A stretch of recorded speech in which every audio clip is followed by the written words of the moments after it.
Hey guys, আজিৰ এইটো ভিডিঅ'ত আলোচনা কৰিম আপোনালোকে যিসকলে ফেচবুকত লাইভ কৰে সেইসকলৰ বাবে এই ভিডিঅ'টো। লাইভ ভিডিঅ' কৰাৰ আগমুহূৰ্তত কিছুমান ছেটিং আছে, সেই ছেটিং কেইটা অন কৰিব লাগে। কি ছেটিং অন কৰিব লাগে আৰু কি কৰিব লাগে গোটেইখিনি আমি এইটো ভিডিঅ'ত দেখুৱাই দিম, গতিকে আপোনালোকে ভিডিঅ'টো অলপো স্কিপ নকৰিব। আৰু যিসকল একেবাৰে নতুন হয় ফেচবুকত লাইভ ভিডিঅ' বনায় সেইসকলৰ বাবে এই ভিডিঅ'টো। আৰু যদি এতিয়ালৈকে আপুনি ফ'ল' কৰা নাই ফ'ল' কৰি ৰাখিব, কিয়নো আমি ফেচবুক ৰিলেটেড ভিডিঅ' লৈ আহোঁ। হওক এতিয়া মোবাইল স্ক্ৰীনলৈ লাইভ আৰম্ভ কৰাৰ আগতে কি কৰিব লাগে সেইখিনি আমি ডিছকাছ কৰোঁ। ফেচবুকখন অপেন কৰাৰ পিছত ওপৰত আপোনালোকে পাব প্লাছ চিন। এই প্লাছটো অকে কৰাৰ পিছত একেবাৰে তলত আপোনালোকে লাইভ এটা অপশ্যন পাব, ইয়াৰ পৰা আপোনালোকে লাইভ কৰিব পাৰিব। ইয়াৰ বাহিৰেও আপোনালোকে বেলেগ ঠাইৰ পৰাও লাইভ কৰিব পাৰিব। তাৰ বাবে আপোনালোকে প্ৰফাইলত ক্লিক কৰিব, স্ক্ৰল ডাউন কৰি অলপ তললৈ আহিব। ইয়াত আপোনালোকে ৰিলছ আৰু লাইভ এই দুটা অপশ্যন পাব। ইয়াৰ পৰা আপোনালোকে লাইভত ক্লিক কৰিলে আপোনালোকে লাইভত যাব পাৰিব। এই পেজটোত অহাৰ পিছত আপোনালোকে ওপৰত পাব এটা অপশ্যন পাব্লিক, ইয়াত আপোনালোকে ক্লিক কৰিব। ইয়াত আপোনালোকে ভালকে চাব, ইয়াত কাৰোবাৰ ফ্ৰেণ্ড হৈ থাকিব। যদি ফ্ৰেণ্ড হৈ থাকে তেনেহ'লে আপোনালোকে পাব্লিক কৰি ছেভ কৰি দিব। এতিয়া চাব চাইডত কিছুমান ছেটিং আছে, এইকেইটা আপোনালোকে চাই ল'ব, সেইকেইটা আপোনালোকে চাই ল'ব। ইয়াত আছে মিউট মিউজিক। মিউট মিউজিকটো আপোনালোকে অফ কৰিব পাৰিব যেতিয়া আপোনালোকে লাইভ ভিডিঅ' কৰি থকা অৱস্থাত প্ৰাইভেট কথা পাতিব লগা হয় ওচৰত থকা কাৰোবাৰ লগত, তেতিয়া আপোনালোকে মিউট কৰি ল'ব।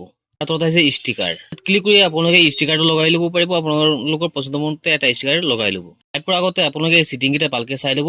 তাৰপিছত আছে ইনহেন্স অফ, এইটোত আপোনালোকে ক্লিক কৰিব। ৰিডাক্স বেকগ্ৰাউণ্ড নইজ, এইটো আপোনালোকে অফ থাকিব, এইটো আপোনালোকে অন কৰি ল'ব, কিয়নো আপোনালোকে লাইভ ভিডিঅ' কৰাৰ সময়ত বাহিৰৰ পৰা কোনো চাউণ্ড যদি আহে, এইটো যদি আপোনালোকে অন কৰি দিয়ে তেনেহ'লে লাইভ কৰাৰ সময়ত বাহিৰৰ চাউণ্ড আপোনাৰ মোবাইলত নাহে। একেবাৰে তললৈ আহিব, তলত আপোনালোকে থ্ৰী লাইন পাব, থ্ৰী লাইনত আপোনালোকে ক্লিক কৰি দিব। ইয়াত পাব আপোনালোকে এড ইউৰ পোষ্ট। আপুনি লাইভত কি বিষয় লৈ আলোচনা কৰিব ইয়াৰ বিষয়ে ডিছক্ৰিপশ্যন ইয়াত লিখিব লাগিব।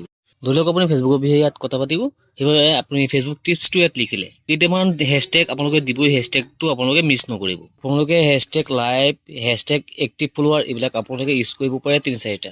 তাৰপিছত আহিব চেক ইন, ইয়াত ক্লিক কৰি আপোনালোকে নিজৰ যিটো লোকেশ্যন হয় লোকেশ্যনটো আপোনালোকে ইয়াত দি দিব। তাৰপিছত হৈছে আৰ্ণ মানি, ইয়াত আপোনালোকে ক্লিক কৰিব। ইয়াত আপোনালোকে চাব পাৰিব আপোনালোকৰ যিটো আৰ্ণ মানি আছে সেইটো ইনেবল হৈ আছে নে, ইয়াত আপোনালোকে চাব পাৰিব। Allow viewers to share clips, ইয়াত আপোনালোকে ক্লিক কৰি দিব। পোলছ অপশ্যনটো আপোনালোকে দিব পাৰে নিদিব পাৰে।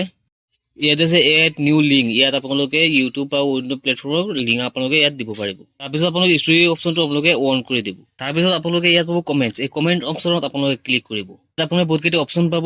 ইয়াৰ পৰা ওপৰৰ যিটো অপশ্যন হয় সেইটোত আপোনালোকে অকে কৰি ডন কৰি দিব। ঘৰৰ মানুহৰ চিনি থকা এই আইকনটোত আপোনালোকে ক্লিক কৰিব। আপোনাৰ ফ্ৰেণ্ডৰ ওচৰত আপুনি ইনভাইট কৰিব পাৰিব। ইয়াত আপোনালোকে একেলগে 50জনৰ ওচৰত ইনভাইট কৰিব পাৰিব। এইটো যদি ইনভাইট কৰাৰ লগে লগে আপোনালোকে এক্টিভ ফলোৱাৰ আপোনালোকে পাই যাব। ইয়াত আপোনালোকে ডন কৰি দিব, ডন কৰি আপোনালোকে তাৰপিছত আপোনালোকে গো লাইভত ক্লিক কৰি দিব। তেতিয়া আপোনালোকৰ ফ্ৰেণ্ড সোনকালে আপোনাৰ লাইভত যুক্ত হৈ যাব। আজিৰ ভিডিঅ'টো এইখিনি আছে, লগ হ'ব নেক্সট ভিডিঅ'ত।